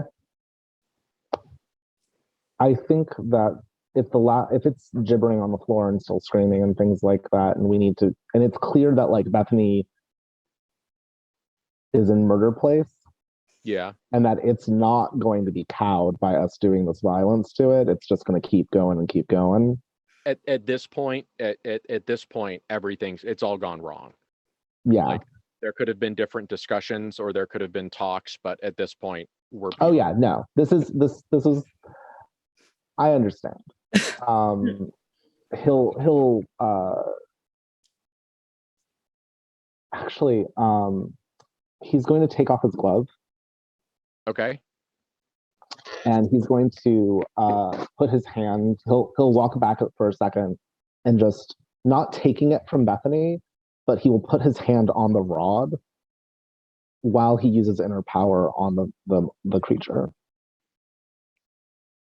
Okay. You are aiming that destructive power at the creature? Yes. While he's holding with his the metal hand onto the rod. Yes. Roll inner power. Okay.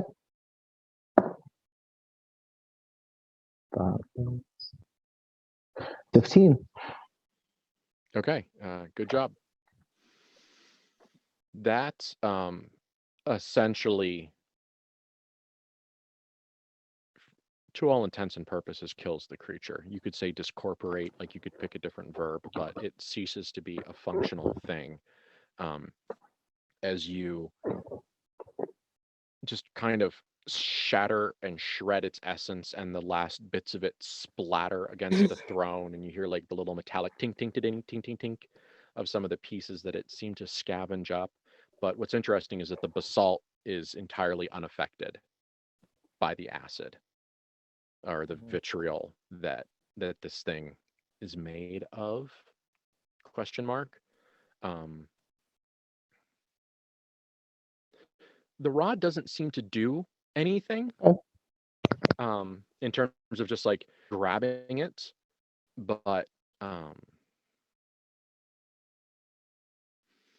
it does have the same design philosophy as both the building and the room.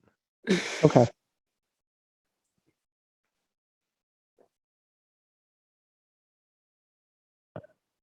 There's no other enemies in the room now, correct? There are no other enemies in the room, but there is the doors. You wedge the doors shut, and the doors are not opening. But you hear shrieking and growling at the doors, and some meaty like pounding sounds as some of you catch your breath. Bethany, you are still in the throes of a zero stability event. So what do you want to do in this moment?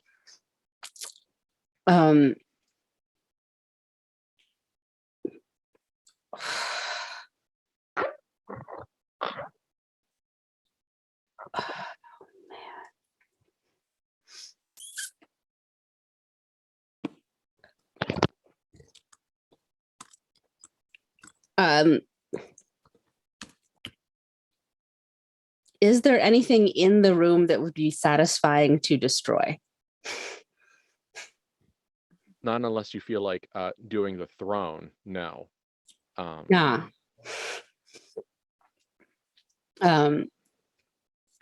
No, which is then actually we are suggesting possibly we take our break, which might be a now thing because she wants to open the door and beat them with the rod. Like she's going to kill them all, and they're right there outside.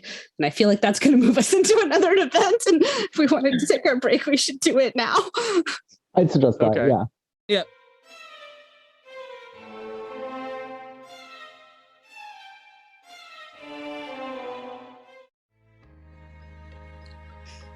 All right. Welcome back to the place of wrath and tears. Literally the place of wrath and tears. It's all gone terribly, terribly, horribly wrong. We had some coffee about it, and it hasn't gotten any better, we can assure you. So let's place ourselves back in these moments. Let's get back in the heads of the Van Horsts. And then we can see what happens next. So in that kind of classic you watch the hour-long show, and there's the commercial break at 15 minutes after, then half after, and then 45 minutes after, and at the 45-minute break, like that's where the escalation is. We're coming back from the 45-minute break when everything's escalated, and now we have crisis. So when we come back, let us take a moment and refresh where we are. It has been a small amount of time since we went, and by a small amount of time I mean like 30 seconds to a minute. You hear banging against the doors right as we have come back, as the cameras have started rolling in. You have actually heard the gong gong gong of that scrounged hammer being applied to the door. You hear that same gibbering, hissing language now, and it's maybe it's the structure of the language that it's composed of a lot of sharp sibilants, lots of like angry cat hissing, and Speaking of, Yes. So angry. So angry. Darn that. Trying to be dramatic against the door, and Captain's like, "No, you're gonna pet me instead." That's fine.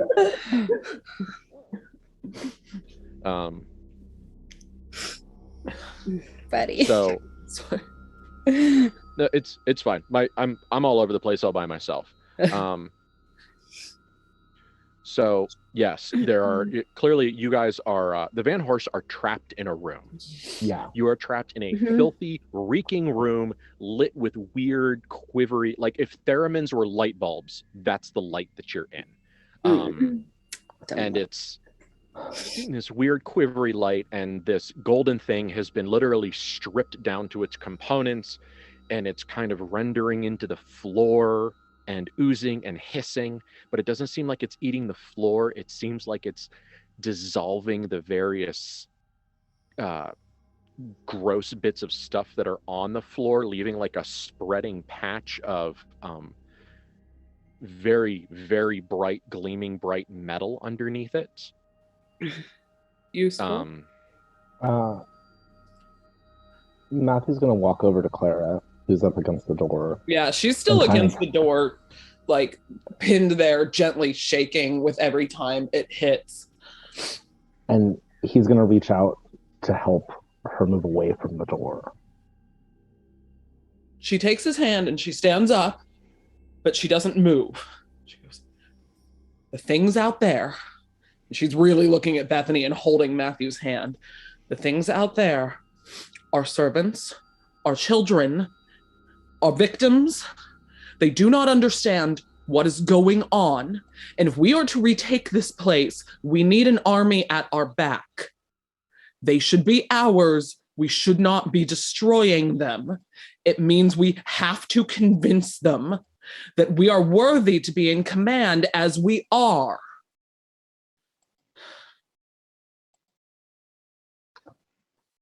If they have the willingness to listen to us, They listen to me already.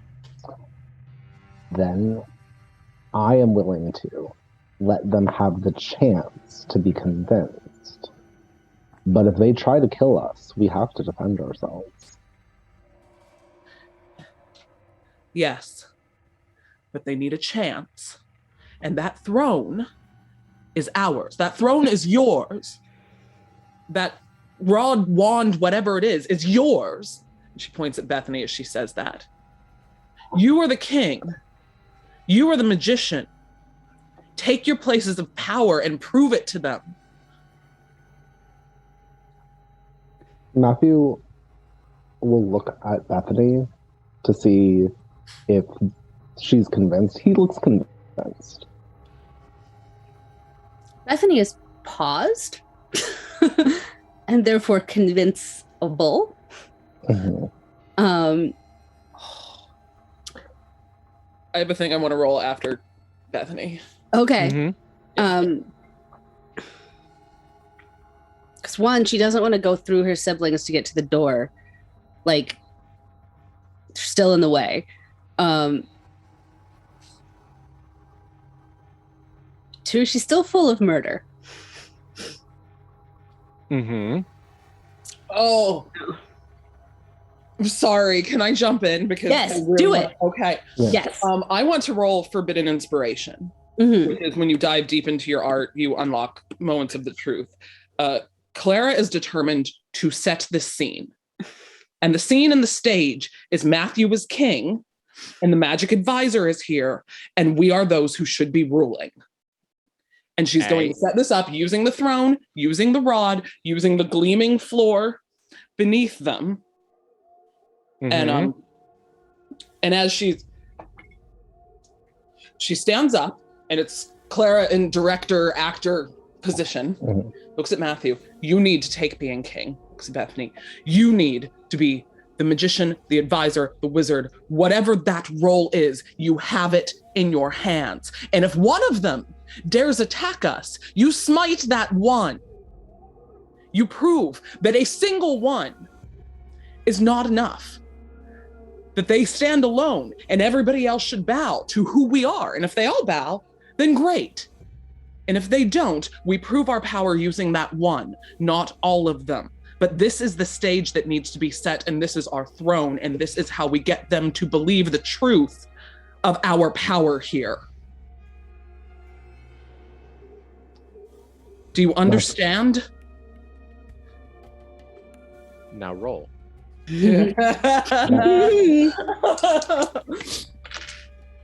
Oh, okay. It's 12.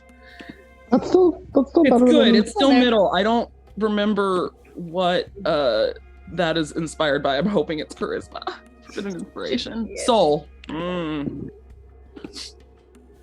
I have enough. I have 3. It's a 15. Okay. Oh. So, yeah, made it. Mhm. So let's see what forbidden. What page is that on? It is on page. It looks like 114. I typed in 114 before you ever. I said kind of anything. think it's entice an entity to come to you. Yeah, in there's a an way. option of entice an entity. So she's trying to bend the truth to her belief at this point. Okay. Oogie boogie. All right. Mhm. So essentially, the entity you're enticing is Bethany. You know what? Sure. Yeah, it Yeah. should be. Like, Yeah, it that is the legitimately power. should be. The power in this room. I was like, it should be. It should be like feeling like playing pretend when they were very small. Yes. Okay. Yeah. 2 queens. Yeah.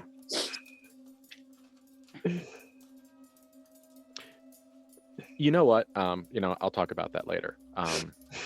If you want to know about 2 queens, maybe join the Patreon.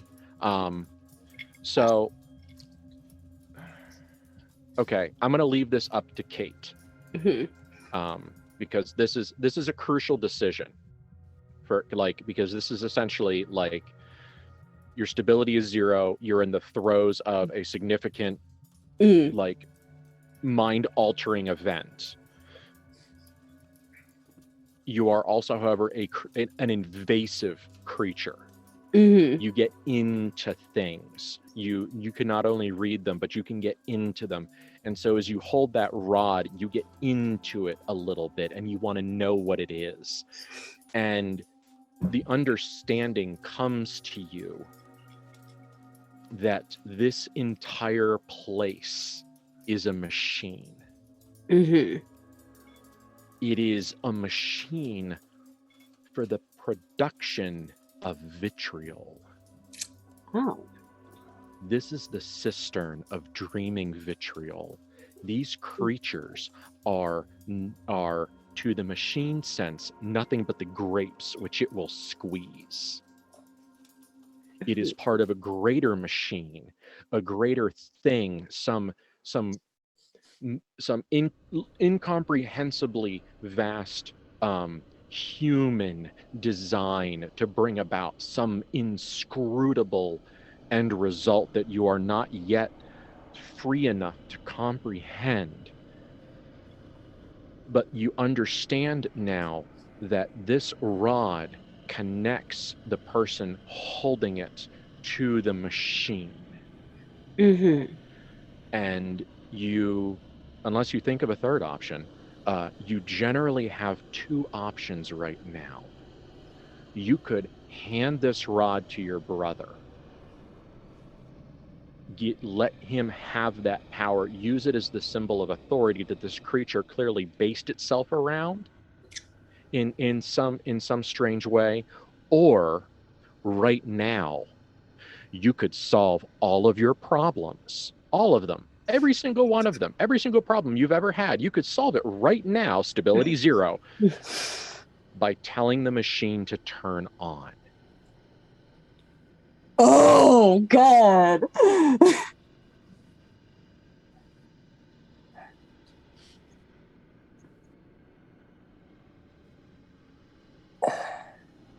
So, do you accept your place amongst your family? Find your control? Reach that point? or do you embrace the Red Lady's madness?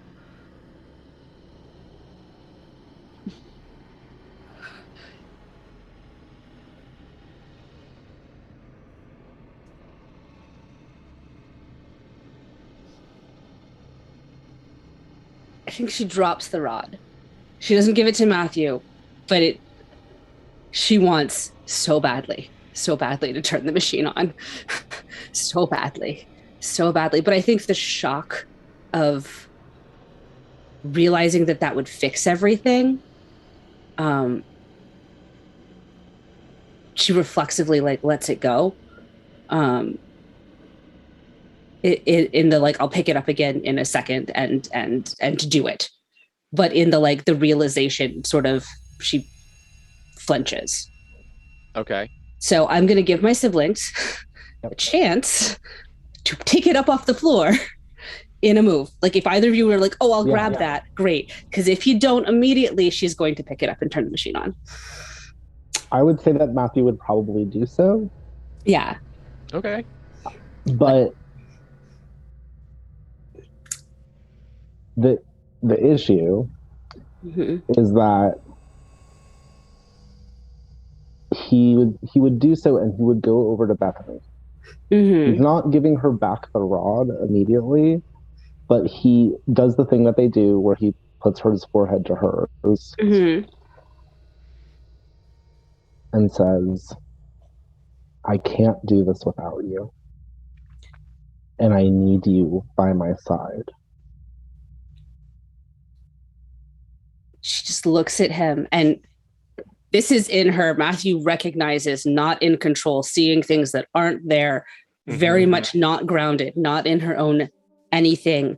And she just looks at him, eyes alight with insanity and power, and just goes, I can fix everything.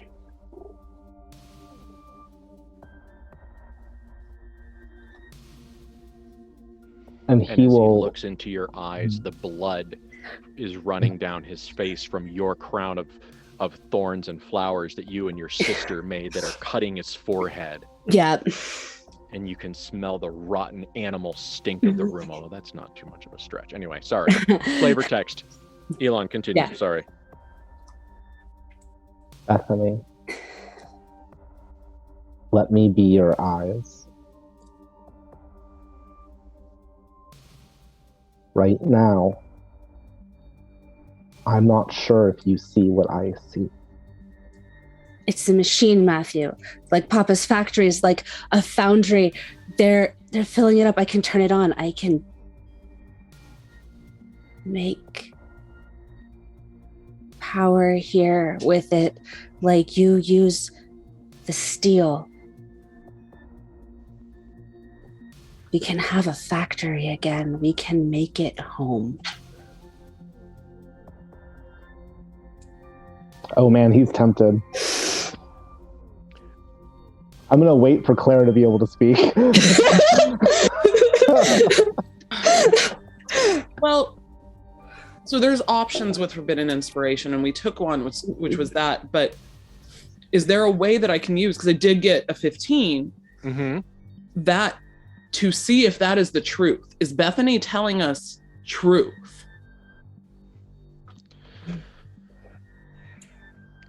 In this moment, it's a stretch, but I like it. She's not telling the whole truth. I mean, fix every problem? No, yeah. But does Bethany really think that you could do something, that you could have a factory here? Maybe in this moment, in this whatever you want to call it, not haptic, heuristic understanding of your surroundings, you do look around and now can strip away the art and the mess and the things, and now you do see finally that this is a thing. This is a mechanical place. that it does perform a function. Ah, all right. In seeing that, and there is the throne here, does Clara get the sense that this is not the throne of Metropolis? Oh, absolutely. Piece. Absolutely not. Yeah, this is Great. that it is a crudely hacked chunk of basalt, clearly from a larger thing. Wonderful. This is not the throne of heaven. Okay, well, here we go, because Clara, looking around, This goes, is gilded toilet bowl in heaven's outhouse. awesome. This is an awful thought. She's like, oh, it's the back alley powerhouse. If we fuck this up, we'll get it right the next time. That's Claire's inner monologue. Oh my. Bethany, if you want to turn it on, there is power here. This is useful. Yes, we could have a factory. We should do it in front of our servants, of the people out there. Matthew, take your throne. Bethany, take your rod. And when they come in here, our first act of power is to turn it on. And if it doesn't work, this isn't the heart of Metropolis. This is a side piece. If we conquer it and we own it, it is a stepping stone. And if this goes poorly, there's still most of the rest of the city for us to take. Once we will learn something. I think it's worth the risk, but Matthew, you are king. What I'll say is this. I'm not father. I don't necessarily only want a factory, I want a kingdom. But if this factory can be used as a stepping stone to power that would allow us to have a kingdom, I think that that's more useful than an army. And we start it. Matthew will take Bethany's hand and walk over to the throne, and he will sit on the throne, and he will hand the rod to Bethany. Clara follows and goes behind the opposite side of Matthew, right at his shoulder, and places both of her hands on top of his shoulder, standing behind him and slightly to the side. Matthew, when you sit down, you feel the authority. Stolen for now, but the authority of this rock fill you. It the first time after Papa died, it was the first time that you sat down and your office. And you sat down in the chair and you looked at the ledgers on the wall and you looked at the phone that you've seen pressed to his ear so many times making phone calls, and you ran your fingers along the beautiful woodwork on the edge of the desk, and you ran your hands along the armrests of the chair. And it was that set of sensations that was transitional when that space stopped being Malus von Horst's and became Matthew Van Horst's space. This is a space that you could claim.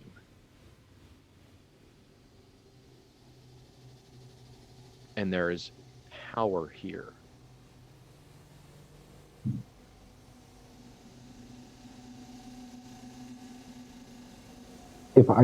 Can he tell if he claimed this space, if it would mean that he couldn't, I hate saying this, but use it as a stepping stone to future places and future power? Is this the first step on a road, or does it feel like this is cementing himself to this place? Because he's just been told it's a factory, not a true kingdom. So that's his issue. It feels like a step. It's not something that you would like shackle yourself to. It feels like if I could, with my power, my authority, my understanding of myself, and the glimmers of my enlightenment. I mean, you probably didn't call it that in Matthew's head, but for clarity's sake, you could use this chunk of literal hunk of authority and learn how authority works in Metropolis. I think that he embraces it without even hesitation. Okay. Hmm?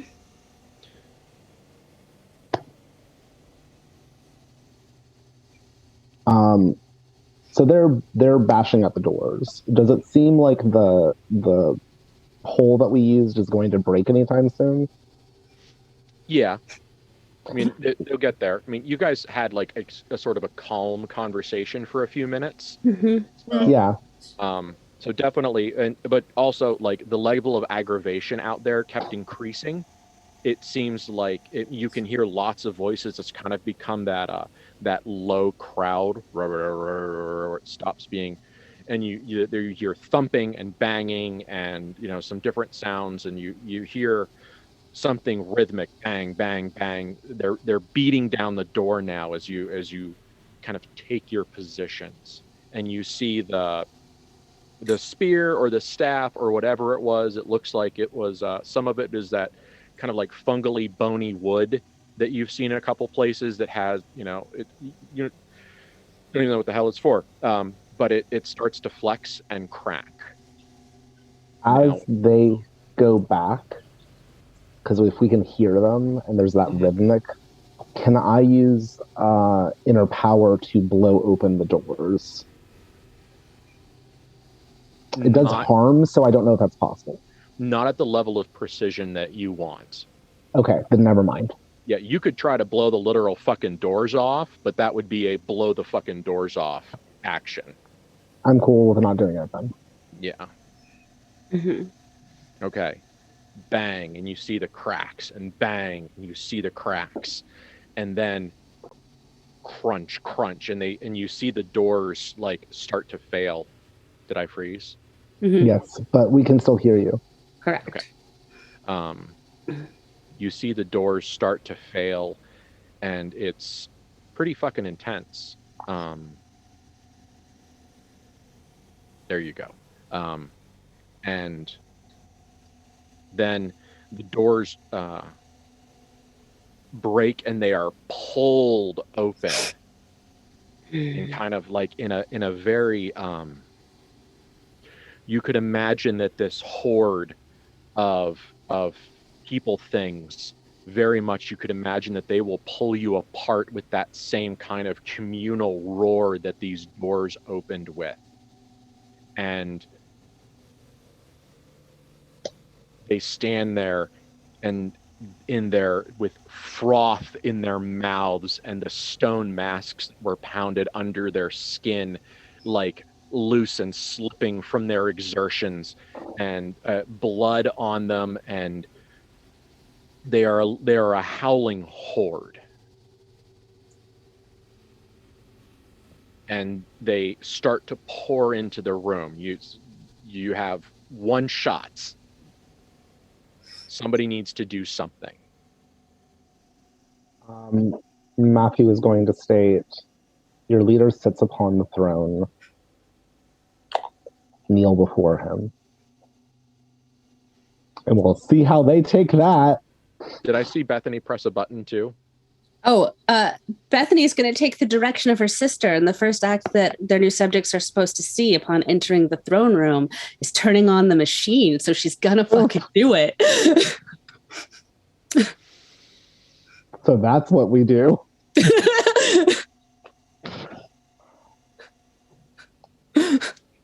So sorry, Ben. No, it's fine. It's fine. I'm just trying to line up the descriptive prose. Okay.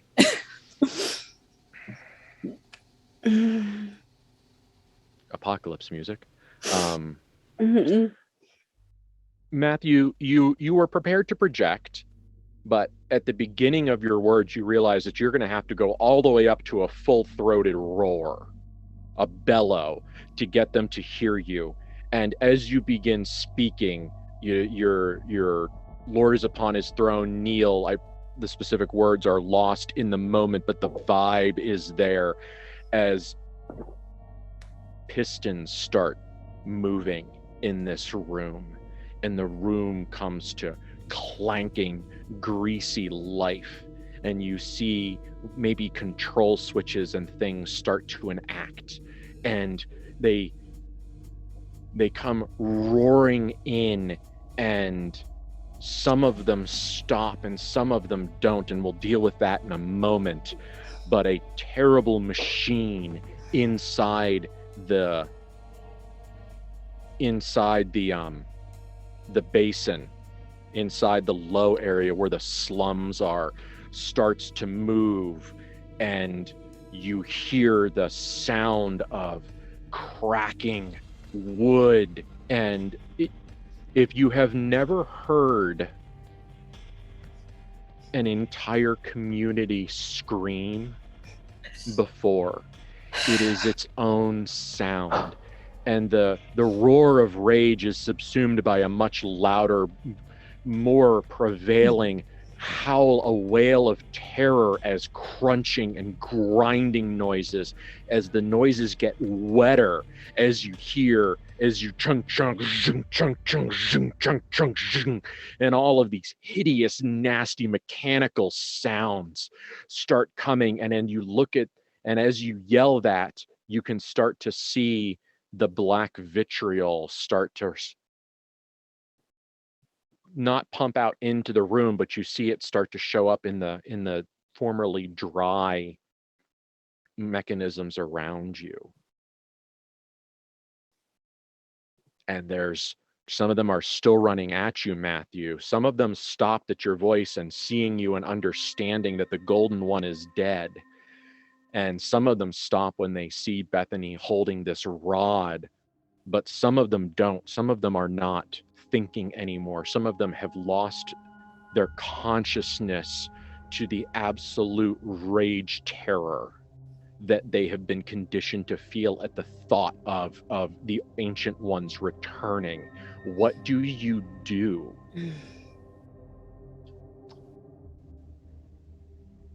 Can I feel like there's anything from the new authority, from the throne, that I can do, or is it just my own power? You could try to ride the authority that this chunk of stone is filling you with, and essentially try to, like, kneel and just very much so, like, power word them. Or you could kill them. You could just hope that you roll a 15 or higher on inner power and shred the room. Well, because the other one did not take just one hit to go down, so he's not assuming that that's necessarily a thing. Can I feel like I have, like, this place? How malleable does it feel? Like, how much control do we have over the machine? Not a lot right now. Okay. What do you want to do? I kind of want to make the floor open up underneath them, the ones that are charging. Fuck it. And just drop them into the machine. Yes, we'll fine. We'll make the atrocity a family fucking affair. It works. It's so awful. It's so terrible. It's just such a horrible thing, and it just makes, it's that thing of, we promised. It's only the ones who are going after, who are still attacking. Yeah, I know, that's it's what so you bad. said. Oh yeah, it's so bad. It's so bad. Yes. As they are running, and once again, Metropolis is a place where distance is squidgy. And while it feels like you are bare feet away from the door to this room, it also feels like you're hundreds of yards. And even though you can see with perfect clarity each individual fiber of that blocking, the crosspiece that Clara put in, it's also now distant, and you can hear them shrieking and roaring, and the roars are wet and kind of lispy and somehow rattly, and they're coming at you, and they're loping along like apes or three-legged dogs, and it's a terrible thing. And you know that when they reach you and the machine is awake, now. Your sister has woken it up, and it is well lubricated. Even in these few instants now, the massacre that it has begun to perpetuate has empowered it. And as we all know, machines love nothing more than to do what they're supposed to, don't they, David? And it is an act of simple will, with the machine being here and with Bethany having the rod and the connection that you two have in this moment.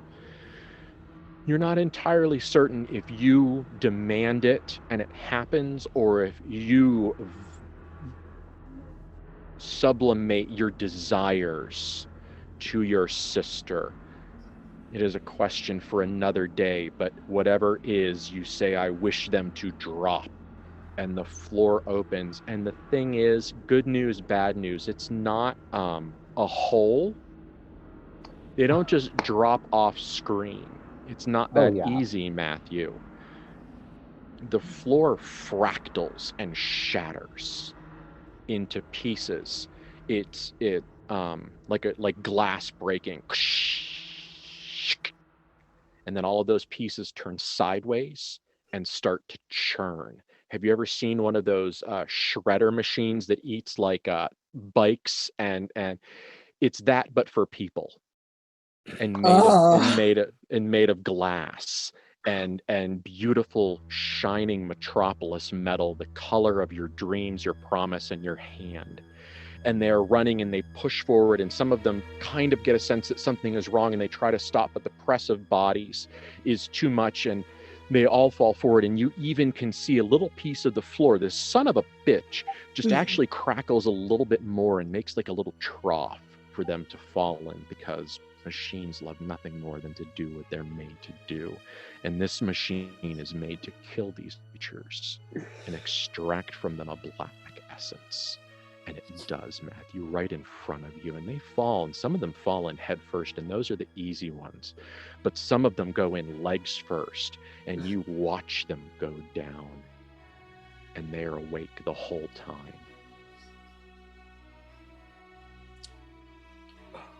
I need to keep it together.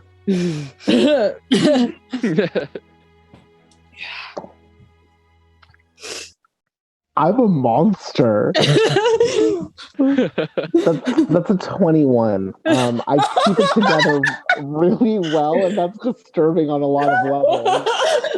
I think that with the sense of authority and power and the like that he feels at this time, there's almost a feeling of like betrayal that these creatures, that these beings, that these people, because he does know they're sentient, he understands that they dared to try to attack him when he was sitting here, when he was giving them the mercy that his sister demanded, and they threw that away. I think that what he does is he rationalizes to himself, they chose this, and this is their fault, not his. Shoot the first one and the rest fall in line.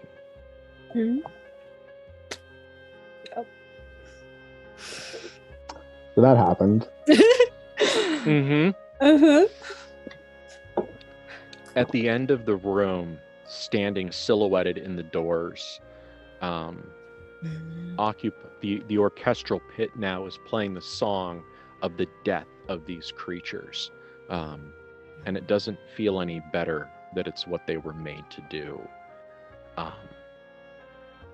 And the machine starts loud, and it gets quieter as it gets lubricated, and it starts to move. And so now there's just this delightful satiny purr as machines that have been produced at a level of precision that you cannot grasp smoothly move.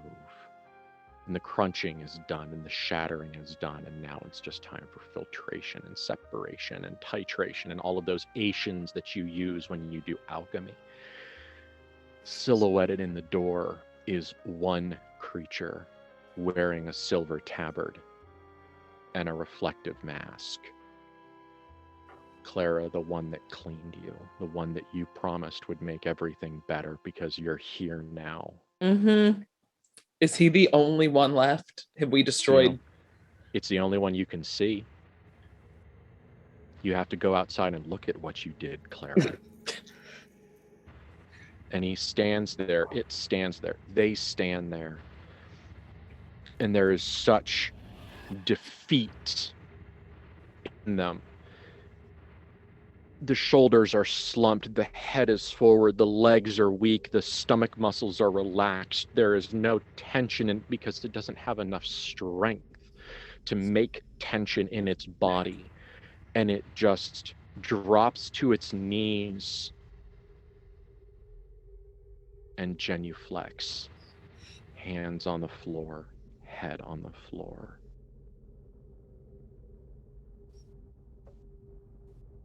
There's one left, but it's yours.